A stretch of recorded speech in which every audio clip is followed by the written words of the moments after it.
चलिए अब हम लोग आगे की बात करेंगे और क्वेश्चन को समझेंगे। तो आपको मालूम होना चाहिए कि जो वॉटसन क्रिक ने जो डीएनए का जो मॉडल दिया था वो बी डीएनए था। कौन सा था? B DNA.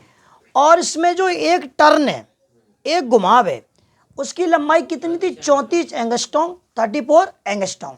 और सबसे बड़ी बात तो ये है कि इसमें जो एक घुमाव है, एक टर्न था, उसमें 10 बेस पेयर 10 4 युग्म पाए जाते हैं। ध्यान रखना, मैंने आपको बताया था डीएनए में 2 पॉलीन्यूक्लियोटाइड श्रृंखलाएं पाई जाती हैं। समझ पा रहे हैं? अगर डीएनए में पढ़ रहे हैं तो डिऑक्सी राइबो पॉलीन्यूक्लियोटाइड श्रृंखला या सूत्र, समझ पा रहे हैं? इंग्लिश में चेन या स्टैंड बोलते हैं। समझ रहे हैं? और दोनों कैसे होते हैं? प्रति समानांतर, एंटी पैरेलल। एक क्वेश्चन क्लियर हो गया था और हमने समझ लिया। आज का क्वेश्चन हमारा क्या होगा? डीएनए के कार्य लिखिए। एक क्वेश्चन नॉर्मल क्वेश्चन है, आपको मालूम होना चाहिए। जरा पढ़ें और क्या लिखा है जरा सुने। सबसे पहले आपको मालूम होना चाहिए यह आनुवंशिक पदार्थ होता है। कौन? डीएनए। कौन भैया? डीएनए। यह आनुवंशिक सूचनाओं को, मतलब जेनेटिक इंफॉर्मेशन को एक पीढ़ी से दूसरी पीढ़ी तक ले जाने का कार्य करता है। दूसरा पॉइंट, यह आवश्यक एंजाइम के निर्माण द्वारा विभिन्न उपापचयी क्रियाओं को नियंत्रित करता है। आपको मालूम है डीएनए के द्वारा कुछ आवश्यक एंजाइम का निर्माण होता है और एंजाइम क्या करते हैं? उपापचयी क्रियाओं को नियंत्रण करते हैं। तो ये बताइए एंजाइम का फॉर्मेशन, एंजाइम का जो निर्माण किसने किया? डीएनए ने। और एंजाइम क्या है? प्रोटीन होते हैं। क्या होते हैं? प्रोटीन। तो ऐसे हमारे उपापचयी क्रिया क्या होती हैं? मेटाबॉलिक रिएक्शन, इनको कंट्रोल करते हैं कौन? एंजाइम। तो वो डीएनए की भूमिका होती है उसमें। समझ पा रहे हैं आप? चलिए, यह आवश्यक एंजाइम के निर्माण द्वारा विभिन्न उपापचयी क्रियाओं को नियंत्रित करता है।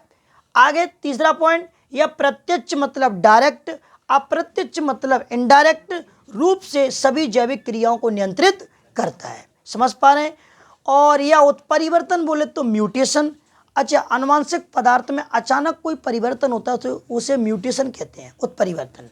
विभिन्नताओं बोले तो वेरिएशन, उत्विकास बोले तो एवोल्यूशन आदि में भी सहायता करता है। तो बताइए किस किस में हेल्प करता है? एवोल्यूशन में हेल्प करता है, वेरिएशन विभिन्नताओं में हेल्प करता है, उत्परिवर्तन में हेल्प करता है। यह प्रोटीन निर्माण द्वारा कोश का वृद्धि मतलब सेल ग्रोथ और कोश का विभाजन सेल डिवीजन को भी नियंत्रित करता है। अगला पॉइंट, यह जीन विनिमय, जीन एक्सचेंज या क्रॉसिंग ओवर के समय रिकॉम्बिनेशन द्वारा जनसंख्या में विभिन्नताएं उत्पन्न करता है। आपको मालूम है 2 पेरेंट्स होते हैं। कितने पेरेंट्स होते हैं? 2, मेल और फीमेल। मेल से क्रोमोसोम आते हैं 23, फीमेल से कितने आते हैं? 23। आपको मालूम है कि क्रोमोसोम पर कौन होते हैं? जीन। और जीन किसका पार्ट है? डीएनए का। जब ये बताइए क्रोमोसोम मिलेंगे तो जीन मिलेंगे। जीन क्या है? डीएनए का ही पार्ट है, डीएनए का ही तो सेगमेंट है, डीएनए की तो खंड है। तो जब क्रोमोसोम मिलेंगे तो जीन मिलेंगे और जो जाइगोट बनेगा वो डिप्लॉइड होगा। एक कोश की होता है जाइगोट, यूनिसेलुलर, लेकिन नंबर ऑफ क्रोमोसोम कितने? डिप्लॉइड। तो जो उस जाइगोट में उससे रिकॉम्बिनेशन बोलेंगे। क्या बोलेंगे? रिकॉम्बिनेशन। क्यों? उसमें मेल के जीन भी दिखेंगे और फीमेल के जीन भी दिखेंगे।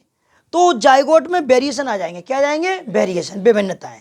अच्छा, मेरे में वेरिएशन कैसे आए? मेरे में विभिन्नताएं कैसे आई? क्योंकि मेरे 2 पेरेंट्स, 2 जनक के डीएनए है, मेल का भी और फीमेल का। तो मेरे अंदर मम्मी के लक्षण भी दिख रहे हैं, पापा के लक्षण भी दिख रहे हैं। तो ये विभिन्नता है, वेरिएशन है ये।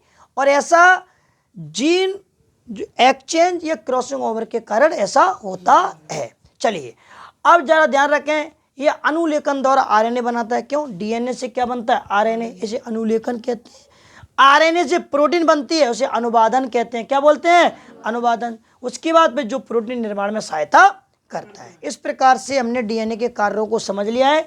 7 कार्य, आप 5 4 3 जो भी आपको याद हो जाए लिख आना। ठीक है, अब आगे का हम क्वेश्चन पढ़ेंगे, उससे पहले आप जरा समझ लें। आप बताओ कोई परेशानी? चलिए तो भैया सबसे पहले ध्यान रखें 13वें नंबर के क्वेश्चन में आ जाएं, नोट्स निकाल लें। 13वें नंबर का क्वेश्चन होगा और आरएनए की परिभाषा लिखिए, इसके प्रकारों का वर्णन करो और आरएनए के कार्य मतलब आरएनए के फंक्शन, आरएनए के टाइप और आरएनए की डेफिनेशन। समझ पा रहे हैं आप? बिल्कुल ध्यान से सुनेंगे, एक क्वेश्चन वेरी इंपॉर्टेंट है, तीनों के बारे में आपको बताऊंगा। समझ पा रहे हैं आप? चलिए बच्चों, अब हम लोग आरएनए की परिभाषा को जरा समझें। सबसे पहले आपको जरा आरएनए के बारे में बता देता हूं। आरएनए, आप क्या क्या जानते हैं आरएनए के बारे में, पहले वो बातें लिख लो। आरएनए का पूरा नाम बताओ। Ribose nucleic acid, ribose nucleic अम्ल। फॉर्मूला बताओ, C5H10O5। अच्छा, आरएनए में कौन कौन से नाइट्रोजनी बेस होते हैं? नाइट्रोजनी 4 होते हैं, बताओ। Adenine, guanine, cytosine, uracil. Thymine तो एब्सेंट होता है। समझ पा रहे हैं आप? आरएनए कैसा स्टैंड है बताओ? Single stand. कैसा होता है भैया? Single stand. चाहे इसको आप 5 से 3 कहो या 3 से 5 कहो, बोलना एक ही पड़ेगा। और आरएनए सिंगल स्टैंड होता है। आरएनए में पॉलीन्यूक्लियोटाइड जो श्रृंखला होती है वो एक ही होती है।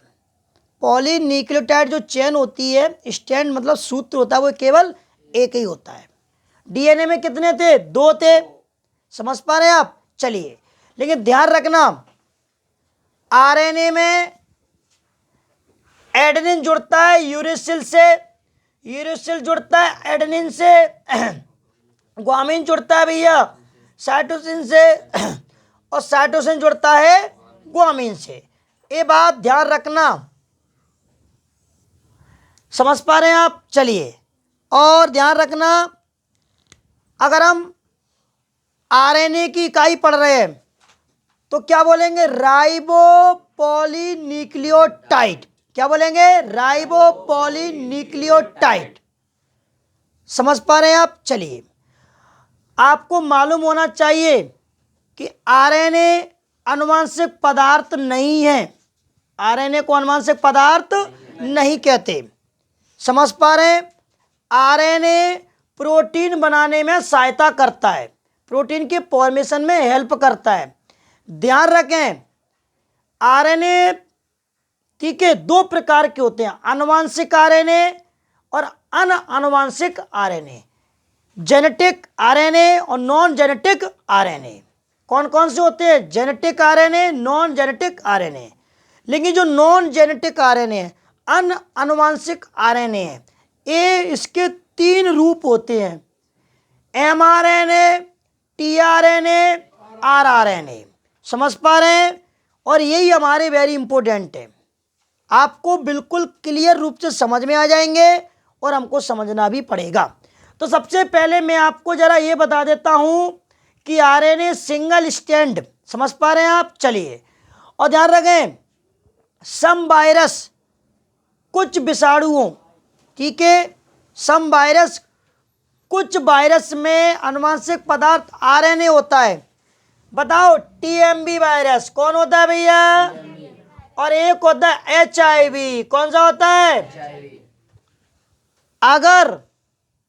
अगर आरएनए वायरस में आनुवांशिक पदार्थ के रूप में पाया जाता है, जेनेटिक मटेरियल के रूप में, तो उसे रेट्रोवायरस बोलते हैं। क्या बोलते हैं भैया? रेट्रोवायरस। तो एचआईवी कैसा वायरस है? रेट्रोवायरस। टीएमबी कैसा वायरस है? रेट्रोवायरस। क्यों है? क्योंकि इनमें जेनेटिक मटेरियल आरएनए है। कौन है भैया? आरएनए है। अच्छा, एक बात है, डीएनए कोशिका में कहाँ पाया जाता है? केंद्रक में, वो भी गुणसूत्र में कंडेंस रहता है, बंद रहता है, इनक्लोज रहता है। लेकिन जो आरएनए है, सेल में मोस्टली अधिकांश कहाँ मिलेगा? ये मिलेगा साइटोप्लाज्म, कोशिका द्रव में सबसे ज्यादा वहां मिलता है। मिलता तो केंद्रक में भी है, समझ पा रहे हैं आप? राइबोसोम में मिलता है, माइटोकॉन्ड्रिया में मिलता है, क्लोरोप्लास्ट में मिलता है। अधिकांश रूप से मोस्टली कहाँ मिलेगा? ये साइटोप्लाज्म बोले तो कोशिका द्रव में। ध्यान रखना, समझ पा रहे हैं आप? मिलता तो केंद्रक में, न्यूक्लियस में भी है, लेकिन ध्यान रखना, मुख्य रूप से मेन रूप से जो काम लेगा साइटोप्लाज्म बोले तो कोशिका द्रव। और कोशिका द्रव क्या है, साइटोप्लाज्म क्या है, सेल में पाया जाने वाला लिक्विड, कोशिका में पाया जाने वाला एक द्रव जिसे हम कोशिका द्रव या साइटोप्लाज्म कहते हैं। तो बच्चों आरएनए के बारे में थोड़ा सा इंफॉर्मेशन आपको होनी चाहिए। समझ पा रहे हैं, आरएनए की जो यूनिट है, आरएनए की जो इकाई है भैया तो न्यूक्लियोटाइड, अगर आरएनए पे बोलेंगे तो राइबो न्यूक्लियोटाइड। क्लियर। चलिए आगे देखो क्या लिखा है नोट्स में, यह एक प्रकार का नाभिकीय अम्ल है, मतलब एक टाइप का क्या न्यूक्लिक एसिड है। आगे देखें यह मुख्य रूप से कहाँ मिलेगा, बोलो साइटोप्लाज्म कोशिका द्रव, केंद्रक बोले तो न्यूक्लियस, राइबोसोम बोले तो राइबोसोम और क्या माइटोकॉन्ड्रिया, क्लोरोप्लास्ट में पाया जाता है। आरएनए का प्रत्येक अणु, आरएनए का ईच मॉलिक्यूल राइबो न्यूक्लियोटाइड के मिलने से बनता है। आपको मालूम है न्यूक्लियोटाइड आपस में फॉस्फोडाइएस्टर बॉन्ड के द्वारा जुड़े होते हैं। चलिए आपको मालूम होना चाहिए, इसलिए आरएनए को पॉलीराइबो न्यूक्लियोटाइड श्रृंखला भी कहते हैं। ये कौन सा स्टैंड है, पॉलीराइबो न्यूक्लियोटाइड चेन भी कहते हैं। आरएनए प्राय सिंगल स्टैंड होता है। प्रत्येक राइबो न्यूक्लियोटाइड 3 चीज से बना है। बताइए कौन कौन, एक नाइट्रोजनी क्षार, एक बेस पेयर चाहिए, इनमें से कोई एक होगा। समझ पा रहे हैं, इनमें से कोई एक होगा, चाहे एडेनिन हो, चाहे वो ग्वामीन हो, चाहे यूरेसिल हो, चाहे वो साइटोसिन हो, ध्यान रखना। और एक राइबो शर्करा चाहिए, राइबो शर्करा ये लिखिए भाई साहब। इसके बाद एक फॉस्फोरिक अम्ल चाहिए, फॉस्फोरिक एसिड। उच्च श्रेणी के जीवों में जो हायर सीरीज के जो ऑर्गेनिजम्स हैं उनमें आरएनए प्रोटीन बनाने में सहायता करता है। क्या करता है भैया, जो उच्च लेवल के जीव होते हैं, जो हायर ऑर्गेनिजम्स होते हैं, उनमें आरएनए प्रोटीन बनाने में हेल्प करता है। कुछ विषाणु, सम वायरस लाइक जैसे, ठीक है, उनमें जैसे कौन बताया था, टीएमबी वायरस और एचआईवी वायरस, इनमें जेनेटिक मटेरियल कौन होता है, आरएनए। जिनमें डीएनए नहीं पाया जाता, इनमें क्या नहीं मिलता भैया, डीएनए होगा ही नहीं। उनमें आरएनए आनुवांशिक गुणों को, आरएनए क्या करेगा, जो जेनेटिक प्रॉपर्टी है, जेनेटिक कैरेक्टर है, उनको जनरेशन टू जनरेशन, एक पीढ़ी से दूसरी पीढ़ी में पहुंचाता है। अर्थात आनुवांशिक होता है, जेनेटिकली होता है। कैसा होता है ये, जेनेटिकली। कुछ वायरस में, सम वायरस, समझ पा रहे हैं, क्लियर, बोलो हाँ या ना। चलो टाइप्स ऑफ आरएनए, आरएनए के प्रकार, क्या बोला भैया मैंने, आरएनए के प्रकार। चलिए बताइए फटाफट से कौन कौन से होते हैं, बोलिए। आनुवांशिक आरएनए, जेनेटिकली आरएनए, समझ पा रहे हैं, क्लियर है, पढ़ें। कुछ विषाणु मतलब वही सम वायरस जिनमें डीएनए नहीं होता, जिनमें क्या नहीं होता, डीएनए। डीएनए तो होता ही नहीं है, आरएनए ही होगा फिर इसका मतलब। तो भैया में आरएनए आनुवांशिक पदार्थ होता है, आरएनए जेनेटिक मटेरियल होता है। अब आनुवांशिक लक्षणों को, जो जेनेटिक कैरेक्टर है, उनको एक पीढ़ी से दूसरी पीढ़ी में पहुंचाने का कार्य करता है। जो जेनेटिक कैरेक्टर है वो वन जनरेशन से अदर जनरेशन में पहुंचाने का कार्य करता है। कौन भैया, आरएनए। और एग्जाम्पल एचआईवी, कौन है भैया, उसका पूरा नाम बताओ, ह्यूमन इम्यूनो डिफिशियंसी वायरस। ये एड्स का वायरस है, किसका वायरस है, टोबैको मोजेक वायरस, टीएमबी। ये भैया तंबाकू की पत्तियों को खराब कर देता है, जो तंबाकू प्लांट होता है उसकी लीफ को खराब कर देता है, इसलिए टीएमबी वायरस है। इसमें इन दोनों वायरस में आनुवांशिक पदार्थ, जेनेटिक मटेरियल कौन है, बोलो आरएनए। कौन है भैया जी, आरएनए। चलिए अनानुवांशिक आरएनए, नॉन जेनेटिक आरएनए, कौन सा भैया, नॉन जेनेटिक आरएनए। सबको मालूम होना चाहिए, यही वेरी इंपॉर्टेंट है। और जो नॉन जेनेटिक आरएनए है ये अपने अंदर है, और अपने अंदर डीएनए भी है और ये आरएनए है। लेकिन जो नॉन जेनेटिक आरएनए ये आनुवांशिक नहीं होते हैं, मतलब ये जेनेटिक नहीं होते हैं, जनरेशन टू जनरेशन ट्रांसफर नहीं होते हैं। समझ पा रहे हैं आप, मतलब जो आनुवांशिक कैरेक्टर होते हैं, जो आनुवांशिक लक्षण होते हैं, उनको जनरेशन टू जनरेशन ले जाने का कार्य नहीं करते हैं। और अपने अंदर जो आनुवांशिक कैरेक्टर होते हैं, जेनेटिक कैरेक्टर होते हैं, उनको जनरेशन टू जनरेशन ले जाता है डीएनए। कौन है भैया, डीएनए। तो ध्यान रखें, ये आरएनए आनुवांशिकता में भाग नहीं लेते, मतलब ये हेरिडिटी, ये जेनेटिक्स में पार्टिसिपेट नहीं होते हैं। अर्थात आनुवांशिक लक्षणों को, मतलब जेनेटिक कैरेक्टर को एक पीढ़ी से दूसरी पीढ़ी में पहुंचाने का कार्य नहीं करते, बल्कि प्रोटीन बनाने में हेल्प करते हैं। ARNA ऐसे जीवों में पाए जाते हैं जिनमें DNA भी पाया जाता है। क्या पाया जाता है भैया? DNA। समझ पा रहे हैं आप? आपको मालूम है RNA निम्न प्रकार के होते हैं। कौन कौन से होते हैं जरा सुने, बोर्ड पे देखो जरा। चलिए मैं यहां बताऊंगा, आपको समझना पड़ेगा। समझ में आ रहा है कि नहीं आ रहा है, पहले ये बताओ आप समझ पा रहे हैं ना? चलो इधर देखो बोर्ड पे, काम चल रहा है कि इस पर क्लियर दिख रहा है? चलो इधर बताइए, RNA क्या लिखा है भैया? ये RNA। ऐसा कोई बच्चा तो नहीं पढ़ रहा या सुन रहा बैठा हो कि RNA नहीं जानता हो आप? जिस प्रकार से DNA के बारे में सब कुछ बता दिया तो RNA भी आपको आना चाहिए। RNA 3 प्रकार के होते हैं। कितने प्रकार के?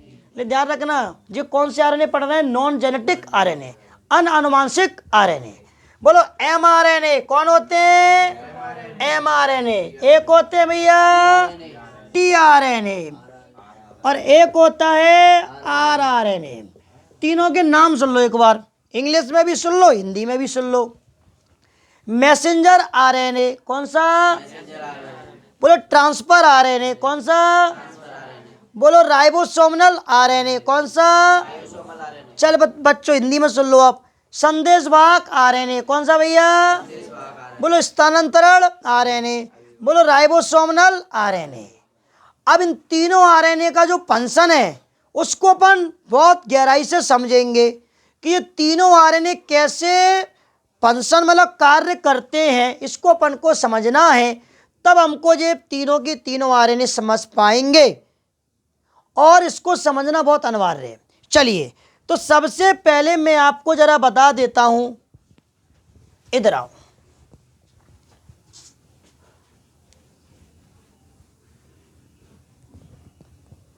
देखिए आपको एक चीज मालूम होना चाहिए, ये है DNA। क्या है ये? और DNA से बनता है RNA। बनते तीनों हैं, mRNA भी बनता है, tRNA भी बनता है, rRNA भी बनता है। अपन ने कॉमन लिखा है RNA। लेकिन ध्यान रखें कुछ किताबों में ऐसे लिखा रहता है mRNA। क्या लिखा रहता है? mRNA। उसका भी रीजन बताऊंगा क्यों लिखा रहता है। और कुछ किताबों में तो ऐसा लिखा रहता है फिर अब mRNA।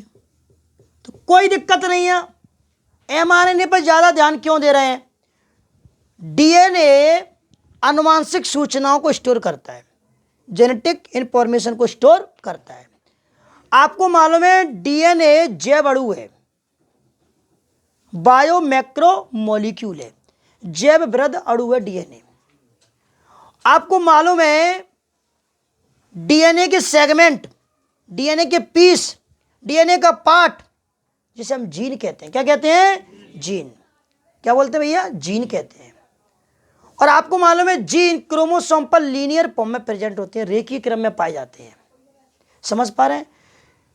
जीन कैरेक्टर को कंट्रोल भी करते हैं, नियंत्रण और अभिव्यक्त करते हैं, एक्सप्रेस भी करते हैं। समझ पा रहे हैं आप? तो कहने का मतलब ये है, मेंडल ने जीन को क्या बोला था? कारक। क्या बोला था? कारक फैक्टर बोला था। हम उन जीन खंडों की बात कर रहे हैं और DNA का ही पार्ट होता है जीन। समझ पा रहे हैं? और ध्यान रखना ये आपने अच्छी तरह से जान लिया है कि न्यूक्लियोटाइड का जो सीक्वेंस है, क्रम है, अनुक्रम है, वो DNA स्टैंड पर देखने को मिलता है। और DNA में जो दोनों स्टैंड हैं वो एक दूसरे के कॉम्प्लीमेंट्री होते हैं, संपूरक। क्या होते हैं? संपूरक। समझ पा रहे हैं आप? चलिए आपको मालूम होना चाहिए जो जेनेटिक इंफॉर्मेशन है वो DNA के पास स्टोर रहती है। आज इस धरती पर लाखों करोड़ जीव हैं, डिफरेंट टाइप के ऑर्गेनिजम्स हैं और इनमें वेरिएशन है, विभिन्नता है, डाइवर्सिटी है, विविधता। और इतनी जेनेटिक इंफॉर्मेशन को स्टोर करके रखता है DNA। सोचिए आप, तो DNA से जेनेटिक इंफॉर्मेशन सबसे पहले RNA में जाती है। कहाँ जाती है भैया? RNA में। लेकिन उसको रिसीव कौन करता है? उस जो जेनेटिक इंफॉर्मेशन आ रही है, जो आनुवांशिक सूचना आ रही है, उसको रिसीव करता है mRNA। कौन करता है भैया? mRNA। बनते तीनों RNA हैं, लेकिन जो इंफॉर्मेशन रिसीव होगी वो एमआरएनए पर होगी। किस पे होगी? एमआरएनए पर। ध्यान रखना इस बात को। और डीएनए का मॉलिक्यूल तो केवल जेनेटिक इंफॉर्मेशन को स्टोर कर रहा है, लेकिन जो डीएनए से इंफॉर्मेशन आ रही है वो जीन लेके आएगा। कौन लेके आएगा? जीन। डीएनए का कोई पार्ट लेके आएगा। समझ पा रहे हैं आप? तो मैं आपको आगे चल के ये भी बताऊंगा कि जो डीएनए का मॉलिक्यूल है वो पूरा की पूरा प्रोटीन तो नहीं बनाता। समझ पा रहे हैं? क्योंकि मालूम है 99.9% डीएनए सभी मनुष्यों का समान होता है, केवल 0.1% डीएनए अलग होता है। समझ पा रहे हैं आप? इतना तो समान ही होता है। सबके पास जीन है। तुम्हारे पास कान का जीन है तो मेरे पास भी कान का जीन है। तुम्हारे पास इंसुलिन का जीन है वो तो मेरे पास भी है। लेकिन 0.1% के कारण आज धरती पर जितने भी मनुष्य हैं 0.1% डीएनए के कारण अलग हैं। समझ पा रहे हैं? और 99.9% डीएनए सभी मनुष्यों को कैसा है? समान है। तो जो डीएनए का अणु है, डीएनए का मॉलिक्यूल है, वो पूरा की पूरा प्रोटीन को कोड नहीं करता है, मतलब प्रोटीन नहीं बनाता है। समझ पा रहे हैं? ध्यान रखना इस बात को आप। चलिए, तो अभी हमको ये समझना है कि कोई डीएनए का कोई पार्ट है, डीएनए का कोई मतलब डीएनए का कोई खंड है, मतलब डीएनए का कोई एक सेगमेंट है जिसे हम जीन कहते हैं, उस पर कोई इंफॉर्मेशन लिखी हुई है और वो इंफॉर्मेशन रिसीव होगी एमआरएनए पर। इसलिए नाम है इसका मैसेंजर आरएनए। क्या नाम है भैया? जो मैसेज को रिसीव करता है। ध्यान रखना, तो डीएनए से आरएनए बनना, डीएनए से क्या बन गया? इसे ट्रांसक्रिप्शन बोलते हैं। क्या बोलेंगे? अनुलेखन। क्या बोलेंगे? अनुलेखन। ध्यान रखना, अब जो एमआरएनए पर जो इंफॉर्मेशन लिखी हुई है और कोड के फॉर्म में लिखी होती है। किसके फॉर्म में? कोड के फॉर्म में लिखी होती है। अब ये कोड क्या है इसे आगे चल के पढ़ेंगे, जेनेटिक कोड।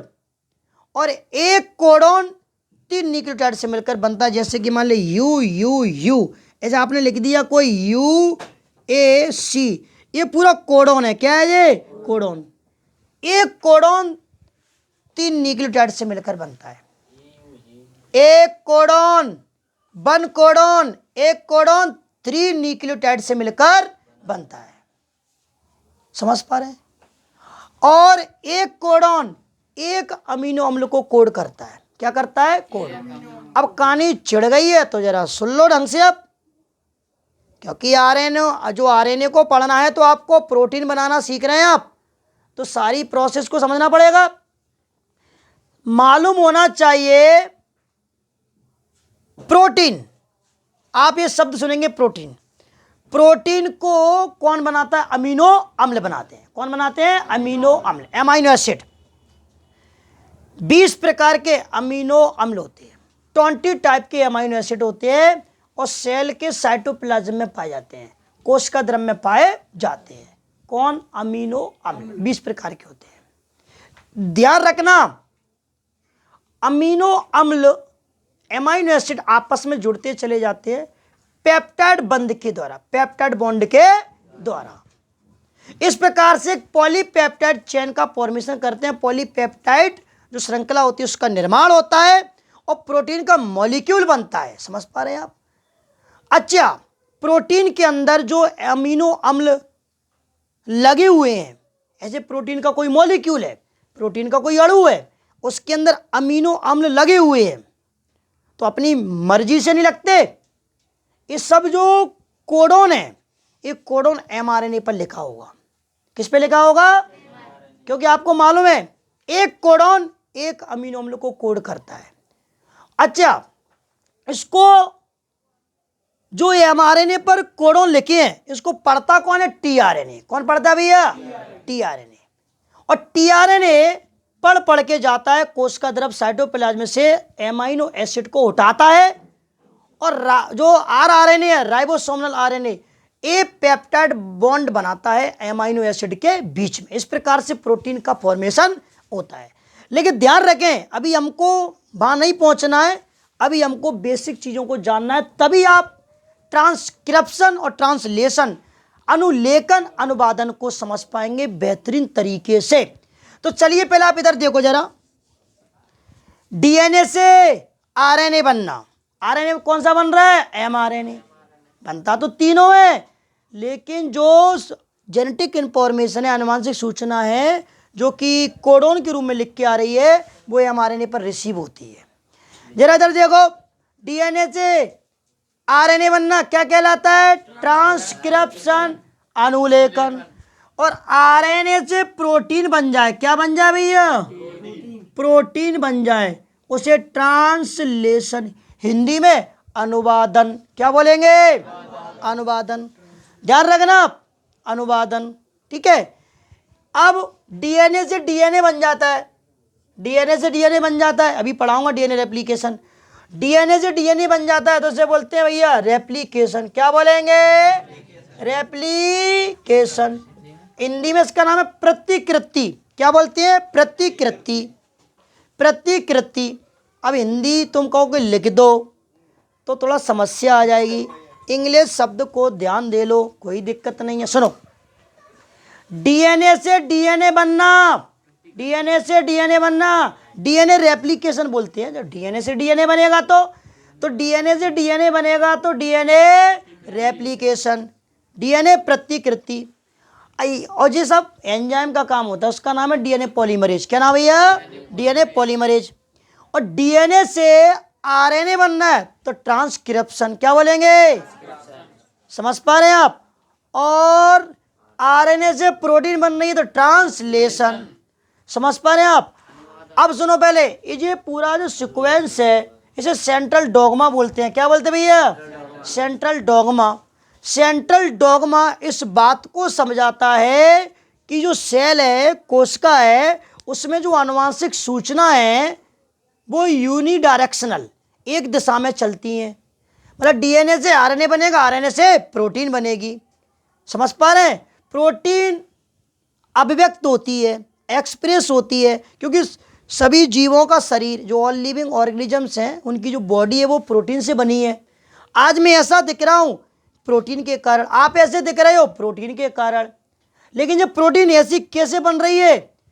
डीएनए से सूचना आरएनए में आई होगी, आरएनए से प्रोटीन में, तो सेल के अंदर ऐसा चल रहा है। ये सेंट्रल डॉगमा इस बात को समझाता है, समझ पा रहे हैं? तो बताओ, सेल के अंदर जो जेनेटिक इंफॉर्मेशन है उसकी जो डायरेक्शन है, समझ पा रहे हैं, वो किधर से किधर है? बोलो, डीएनए से आरएनए, आरएनए से प्रोटीन।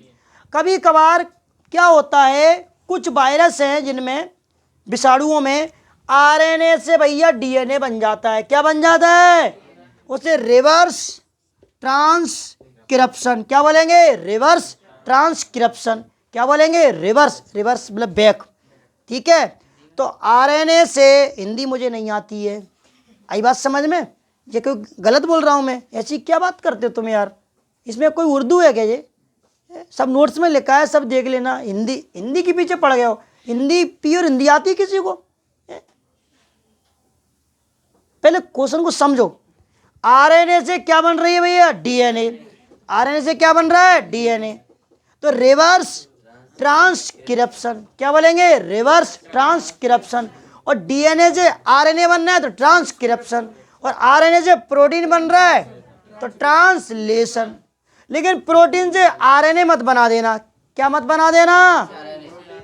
लेकिन आरएनए से डीएनए केवल वायरस में होता है। ऐसा किस में होता है? ये नोट पॉइंट में दिया है, ठीक है। और डीएनए से डीएनए बनना, डीएनए रेप्लिकेशन, डीएनए प्रतिकृति, समझ पा रहे हैं आप? चलिए, और मैंने आपको ये सारी चीजें जो बताई हैं, एक बात तो ध्यान रखना, इसमें मैंने आपको एक मिनट रखो जरा, एक नोट पॉइंट है, शायद उसमें दिया होगा जी, ये रहा देखो, जो सेंट्रल डॉगमा दिया है गया।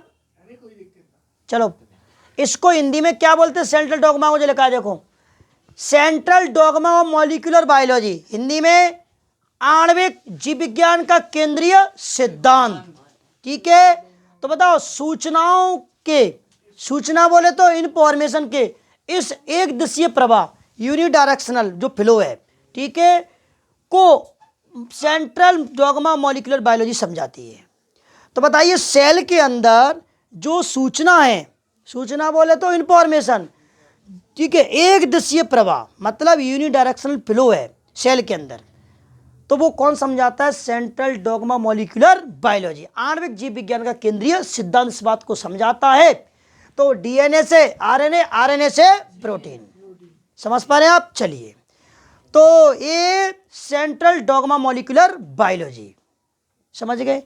तो ये भैया मैंने आपको बता दिया कि सेल के अंदर कैसे सूचनाओं का जो फ्लो होता है, इंफॉर्मेशन का जो प्रवाह होता है, फ्लो होता है, वो सेंट्रल डॉगमा मॉलिक्यूलर बायोलॉजी इस बात को, उसकी पुष्टि करता है। समझ पा रहे बात को? चलिए, अब आपको जरा मैं ये बता देता हूँ, ये तो आपने समझ लिया।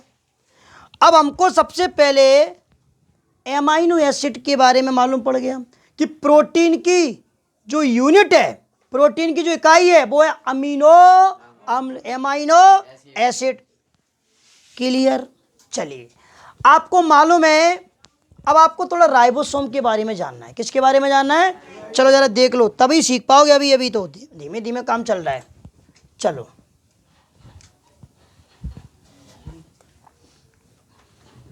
आज टाइम कितना हो गया है? चलो, ज़्यादा नहीं पढ़ा रहा आज, इतना ही बहुत है। इधर जरा 1 मिनट सुन लो। नहीं, फिर अपन अब कल ही पढ़ेंगे, आज के लिए इतना ही बहुत है। आज आप लोगों का टेस्ट है, ठीक है? बस समझ में तो आ गया ना? चलिए बच्चों, कल यहाँ से हम आरएनए के बारे में सुनेंगे, समझेंगे। धन्यवाद, जय सिया राम। कल टेस्ट है क्या?